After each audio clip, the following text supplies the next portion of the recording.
Hey, what is up guys? Welcome back to the channel and welcome back to Gran Turismo 7 money making methods and tips. Now in this video we're going to do our first, I'd say, glitch build of update 1.31 using the Suzuki Escudo Pikes Peak.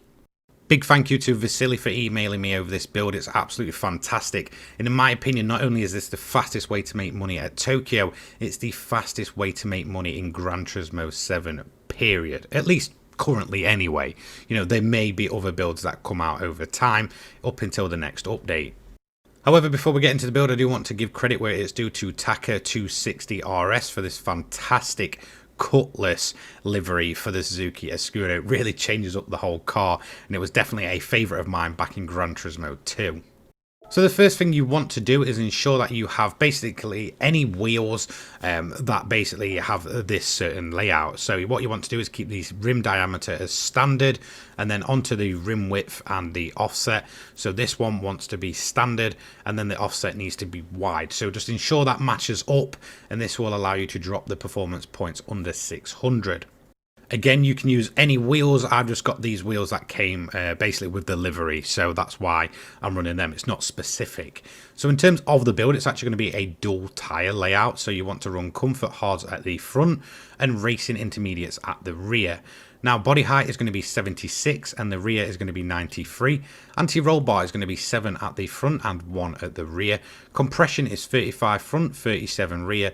Expansion is 45 front and 47 at the rear. Natural frequency is going to be up next, 5 at the front and 4.70 at the rear. Negative camber angle is 2.5 at the front and 1.3 at the rear, with the toe angle at the front being 0.10 outwards and none at the rear. Initial torque is 21 and 21, 38 for the acceleration.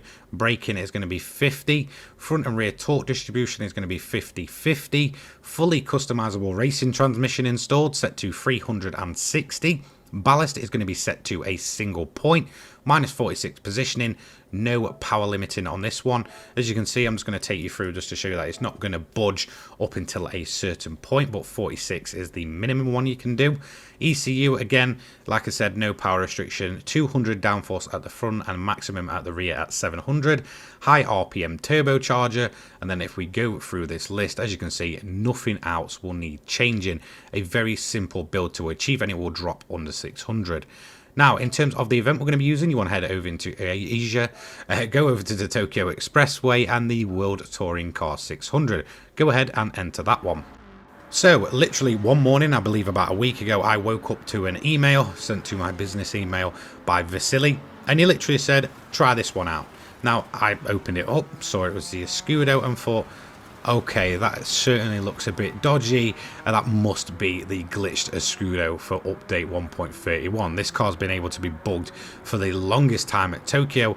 However, it seems it's not really gone anywhere for update 1.31, which in my opinion is absolutely fantastic.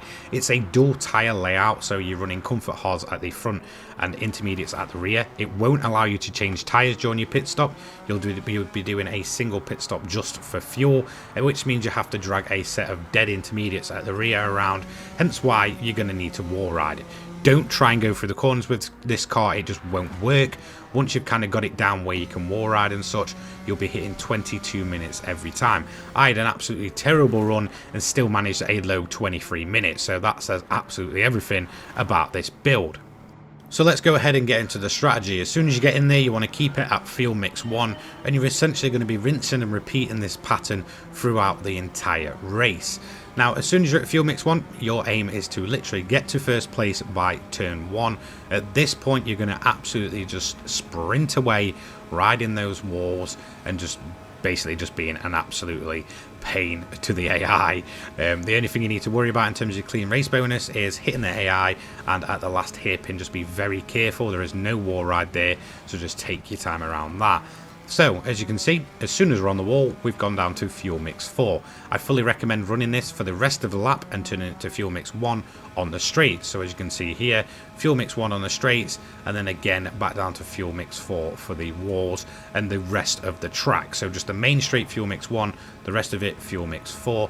Once you get to lap 4, it will become a rather dry track or go into dry conditions. At this point, your lap time should become to kind of, you know, go down. Obviously, you are dragging a set of used intermediates about, but trust me, they're absolutely no problem. Now, as you can see here, I ran into a ton of traffic. They are a pain, just be aware of them. I will show you another bit of a clip later where basically, yeah, I thought I'd lost my clean race bonus, but I didn't. So just be aware that the AI will be there. They will block you off. I recommend hard difficulty, not easy. You'll run into less traffic and just basically ensure that you don't hit them. So your one and only pit stop wants to come at the end of lap 6. Like I said, it will bug out. It won't allow you to change tyres. Obviously, we're on differing compounds. As you can see, they've got both the compounds out. However, I can't then go and put them on. So just make sure you press don't change, unlike me, who sat there for a while like an absolute idiot. I don't know why I did that. I just completely forgot. I think it was just lack of concentration. At this point as well, you do want to take a full tank of fuel. This will be your one and only pit stop. Obviously, as you can see, the intermediates are completely burnt out. It doesn't matter though, you are obviously just riding off of the walls, so grip isn't a big issue apart from that final hairpin where you do want to be careful just to ensure you get that clean race bonus. Now, as you can see at this point, we've exited the pits and we're going to essentially just rinse and repeat. Fuel mix 1 on the straights, fuel mix 4 for the rest of the lap. Here's where I thought I lost a clean race bonus. The AI just absolutely moving over last minute as it went into the pits and completely wiped me out. But I got away with it somehow. I did manage to get the event done in 12 minutes, just running out of fuel there at the end. Again, like I said, fuel mix 1 on the straights, 4 for the rest of it, and it should give you enough fuel with that single pit stop to get this race done and dusted nice and easily. Super easy first place. So let's check how it did. We got an overall payout of 825,000 credits. You should be aiming for 22 to 23 minutes at the most. I got a rather unclean run and still did it in a low 23. So yeah, should say a lot. I did a 23.9.504. Since then, I've been easily able to make it into the mid 22s, as well as Vasily's email when he sent it over, again, was a low to mid 22 minutes. So it says it all. There is a lot of performance in this car. It's absolutely still bugged out to hell, and it is still working as of update 1.31, which is fantastic. And overall, this is a great car to use. So there we have it. We have the first properly bugged build as of update 1.31. We did have the aero cars prior to this. However, I guess their days are long gone at this point.